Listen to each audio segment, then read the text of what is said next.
Hello guys, and welcome to this video. I'm going to be showing you how to create a Raven transition on Higgsfield AI. And if you don't know what a Raven transition is, this is what it looks like.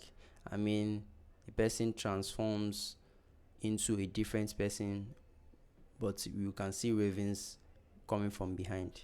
So all you have to do, this is really good if you are into cinematic production with, and you want to use a mysterious figure with wizardry or witchcraft kind of vibe. So this is it. Okay, yes, it even says dark energy.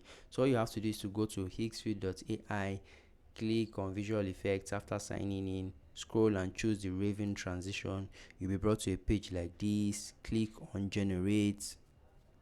So after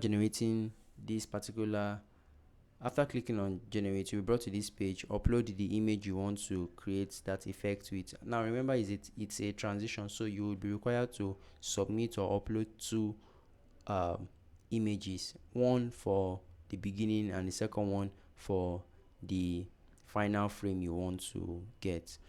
Now once you've uploaded both images, just describe the prompt you want here, and you can also add color or flare, or just describe whatever it is you want to add in, or you can always leave it blank. It will give you just the normal transition. So you can choose your model here and then click on generate. After a few minutes, your video will appear here. You can proceed to download the video. And that will be all, guys. Let me know what you guys think about this video, and I'll see you guys in the next one.